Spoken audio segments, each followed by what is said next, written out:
On en parle de plus en plus, la musique peut changer des vies.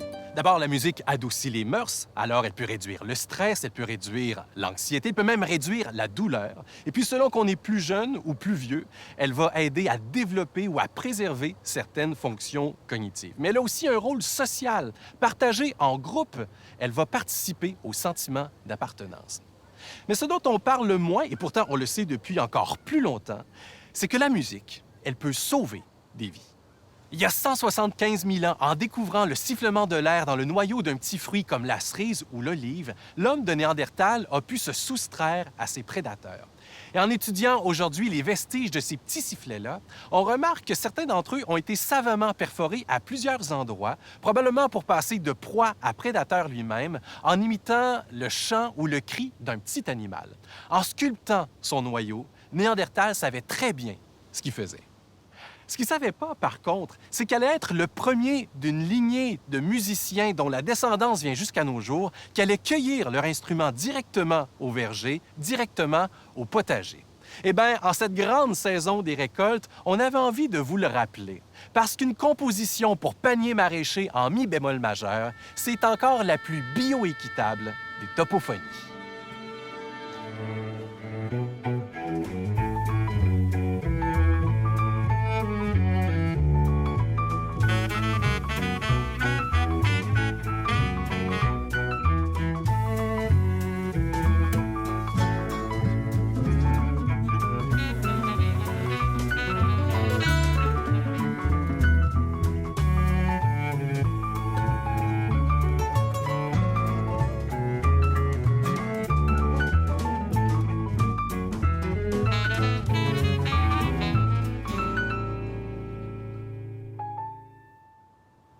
Peu importe où vous vous trouvez sur la planète, il est fort probable qu'un instrument lié à votre folklore musical est littéralement poussé dans votre terroir. De l'ocarina du Pérou taillé dans l'écorce d'un fruit de la passion au hérou chinois qui vibre dans une noix de coco, en passant par le sitar indien dont les cordes résonnent encore dans une citrouille. Et même ici, depuis des milliers d'années, les courges et les grains de maïs séchés rythment les danses. Et question de bien illustrer que partout et de tout temps, le kiosque de fruits et légumes de votre marché de proximité a aussi été un atelier de lutherie, on a cru bon vous faire entendre un fruit bien de saison, la calebasse, mis en vibration par les mains virtuoses du joueur de kora Djilimori Tunkara depuis les terres agricoles ancestrales de la grande ferme de Saint-Joachim où, depuis à tout le moins le début du 17e siècle et assurément bien avant, on a cultivé les cucurbitacées dans le genre. Mais toute chose en son temps, avant de retourner la terre, question de mieux se cultiver, notre gourmande historienne en résidence, Catherine Ferland, vient dresser la table avec l'une de ses thématiques fétiches. La domestication des plantes et le développement des techniques propres à leur culture sont apparus de façon aussi spontanée qu'indépendante dans au moins 7 ou 8 régions du monde au cours de la Révolution néolithique. En Amérique, c'est avec le recul de la 4e glaciation que certaines nations autochtones vont expérimenter avec l'idée de la sédentarité.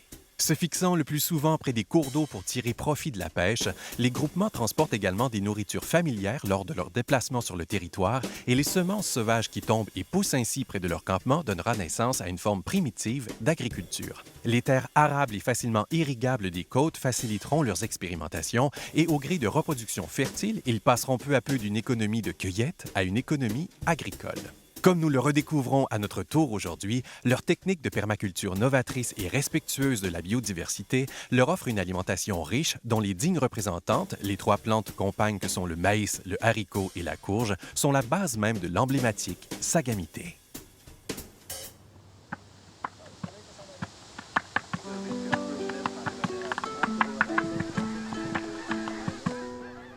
Catherine, les couleurs sont formidables. Il y a quelques semaines, c'était aussi des champs luxuriants. On est à la fin des récoltes. Et s'il y a autant de légumes, autant de fruits dans ces champs-là, c'est que les terres sont très, très fertiles. Moi, je me souviens de mes cours à l'école, on parlait des basses terres arables du Saint-Laurent. C'est ça ici, hein? C'est vraiment l'abondance. Absolument. En fait, c'est un beau cadeau, on va dire, de l'histoire géologique carrément du site où on se trouve. Toute la vallée du Saint-Laurent, en fait, a longtemps été sous l'eau. Il faut se rapporter, il y a vraiment très, très longtemps, il y a à peu près 460 millions d'années, à une époque... Oui, vraiment, on était carrément sous l'eau. Il y avait un océan au-dessus et il faut dire aussi que la plaque continentale de l'Amérique du Nord était beaucoup plus au sud. À un moment donné, au fil du temps, sur des millions d'années, ça s'est déplacé et on est arrivé ici. Mais là, tout à coup, la Terre a émergé. Mais pas de chance, c'était le début de la dernière ère glaciaire. Alors, on s'est retrouvé sous plusieurs kilomètres de couches de glace. Ça a fait s'enfoncer la plaque continentale, d'ailleurs. Mais après quelques millions d'années, on est à peu près il y a 12-13 000 ans, ça a commencé à fondre. Et là, tout à coup, ça s'est rempli d'eau et d'une vie marine assez intense, donc des petits mollusques, des algues et tout ça. Quand tout ça s'est retiré, ça a donné la mer de Champlain. Ouais. Et cette mer de Champlain a laissé énormément de sédiments. Donc, au fil du temps, elle s'est retirée. C'est le Saint-Laurent, comme on le connaît, qui a pris la place, donc les portions les plus profondes. Mais ce qu'il faut comprendre, c'est que c'est un beau... J'aime bien l'expression de cadeau géologique parce que ça a contribué à engraisser énormément les terres. D'ailleurs, c'est intéressant, quand on se promène dans la région de Québec et même sur la côte de Beaupré, certains édifices sont faits de calcaire où on voit encore ces traces de petits coquillages et tout ça. Ouais. Donc, ces vestiges-là qui sont encore présents là, dans le patrimoine bâti. Donc, il y a vraiment une bonne fortune derrière nos jardins qui poussent, finalement. On est très, très chanceux d'avoir pu élire domicile ici. À partir de quel moment on en a profité de cette terre tellement nourrissante? Bien, en fait, dès les ancêtres des Premières Nations actuelles, donc ce ne sont pas les nations qu'on connaît aujourd'hui, mais leurs ancêtres à eux, il y a plusieurs milliers d'années. Donc, l'archéologie nous montre qu'il y a eu une occupation humaine il y a déjà au moins 5000 ans ici. Et on sait que les ancêtres ce qu'on a appelé les Iroquoiens du Saint-Laurent étaient de grands horticulteurs. Donc, on est vraiment en face d'une culture où l'agriculture va prendre beaucoup d'importance. Donc, le maïs, évidemment, mais la courge, les haricots, la fameuse culture des trois sœurs, donc ces trois plantes, cette triade végétale qu'on cultive ensemble, le tournesol aussi. Donc, quand même une pratique agricultrice assez importante, surtout pour ces peuples-là qui étaient quand même assez sédentaires. Et quand les Français vont arriver, vont prendre possession d'une partie de ce territoire-là, est-ce que l'agriculture va changer ou est-ce qu'on continue quand même avec les us et coutumes, les connaissances ancestrales? En fait, les Français vont faire un peu de table rase de tout ce qu'il y avait comme agriculture ici. Ils vont adopter un petit peu la culture de la courge, mais assez peu, en fait.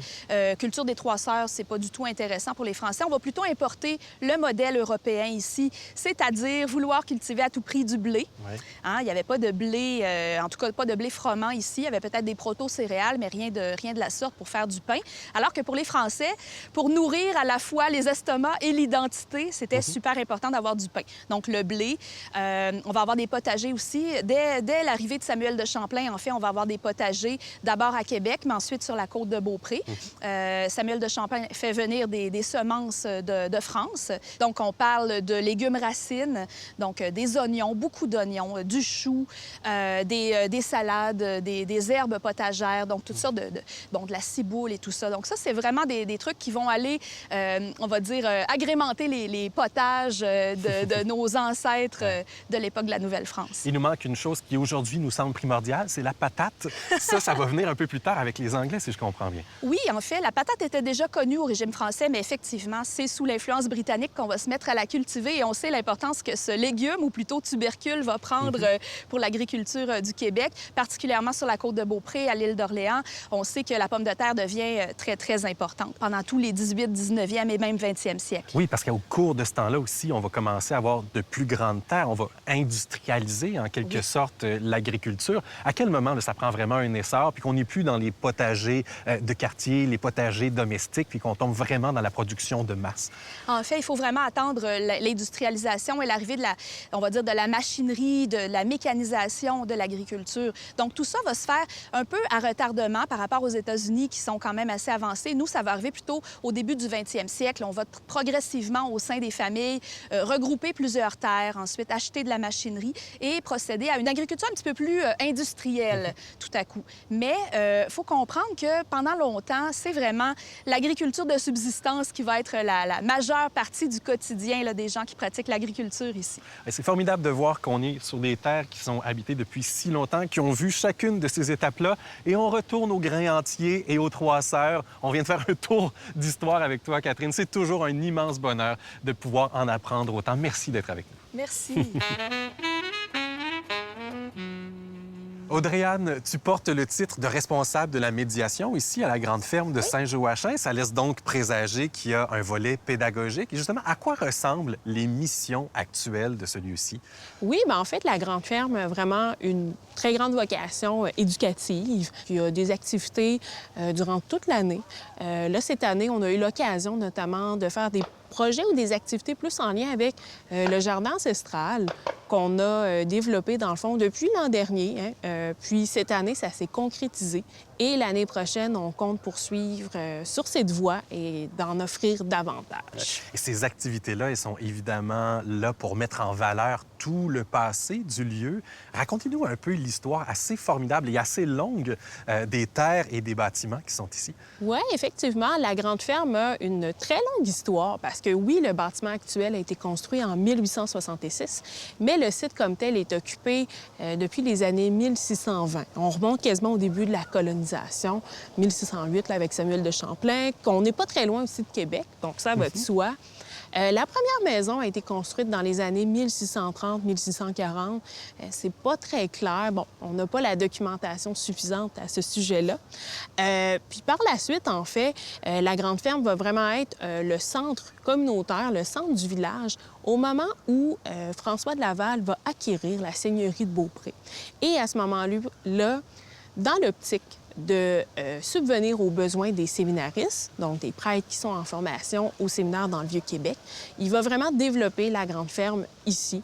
Donc, durant toutes ces années-là, en fait, ça va servir pour l'agriculture, à la fois pour le séminaire et aussi bien, pour la communauté, pour le village, dans le fond, de Saint-Joachim et plus largement de la côte de Beaupré. Et à quel moment est-ce que la ferme telle qu'on la connaît aujourd'hui, le bâtiment qui est à côté de nous, a trouvé sa nouvelle vocation? Ça va être en 1976. Le séminaire, à ce moment-là, se délaisse de ses propriétés, de ses fermes, tout ça. Et c'est le gouvernement du Québec qui va racheter le tout. Donc, à partir de ce moment-là, dans le fond, ça va être une corporation pour laquelle, dans le fond, je suis employée et qui s'occupe vraiment de mettre en valeur le bâtiment, tant son histoire, tout ça, que le patrimoine. Donc, on est beaucoup sur l'alimentation. Ça va de soi, mais on aborde aussi tout ce qui est les contes, les légendes, les savoir-faire. Donc, voilà. La transmission du savoir vivant, en quelque sorte. Oui, exactement. Eh bien, on est immensément chanceux de pouvoir compter sur des porteurs de savoir comme vous. Vous nous montrez des volets beaucoup plus multicolores qu'on pouvait l'imaginer à l'époque. Vos missions sont très, très nobles. Merci de nous recevoir comme ça aujourd'hui. Et on va essayer, nous aussi, de montrer de la diversité, mais on ne va pas se la mettre dans la bouche, on va se la mettre dans l'oreille. Merci encore. Merci beaucoup. Également guitariste et percussionniste, le joueur de kora Dielimori Tunkara, originaire de Kita, au Mali, s'est formé auprès du maître Toumani Kouyaté à Dakar, au Sénégal. Arrivé à Montréal en 2007, il a rapidement pris sa place dans le milieu musical québécois, s'affirmant comme un collaborateur incontournable de la scène des musiques métissées, notamment avec les groupes Tafé Fanga et Kabakuo, le trio Tunkara la voix et le collectif Arométis. Récipiendaire de plusieurs prix prestigieux, ses collaborations l'ont également mené à fouler les scènes des plus grands festivals au pays, de Vancouver à Percé, ainsi qu'à prendre part à des projets de création d'ampleur, par exemple auprès du Tafel Music Baroque Orchestra. Dielimori, tu es un virtuose de la kora. Le prétexte aujourd'hui pour ramener la kora, c'est évidemment les récoltes, les citrouilles, les calebasses. C'est essentiellement ce qu'on sait jusqu'à présent de la kora. Qu'est-ce que c'est exactement? Comment ça fonctionne comme instrument? La kora, c'est un instrument traditionnel qui est fabriqué avec une calebasse, comme tu l'as si bien dit. La calebasse qui est ça, qui est dans la famille de courges, avec un pot de vache, de bois, et les fils, c'est les fils à pêche. D'accord. Mais si on parle un peu de l'histoire de la kora, c'est que c'était avec les intestins des gazelles. Oui, du boyau. Oui. Moi, la kora, c'est dans ma famille. Mon père pas jouait de la kora. J'ai joué un peu sur la kora de mon père Mais quand j'ai décidé de vraiment apprendre la kora, c'était pendant que j'étais au Sénégal, avec un maître qui s'appelle Toumani Kouyaté, qui vit avec le Cirque du Soleil à Las Vegas. OK. Donc voilà. Moi, la kora, c'est tout pour moi. Parce que ça m'a beaucoup aidé dans la vie. Ça m'a beaucoup... c'est comme la kora m'a mis sur le bon chemin. Eh bien, on la sent, cette connexion-là entre toi et ton instrument. On a très, très hâte de la faire découvrir aux gens qui écoutent à la maison. Merci beaucoup d'être avec nous aujourd'hui, Dianoué. Merci beaucoup, Nicolas.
Dans les années 1960, il y a des chercheurs qui ont mis sur pied la génodique, un pan de recherche en agronomie qui vise à stimuler la pousse des fruits et des légumes par la diffusion de musique.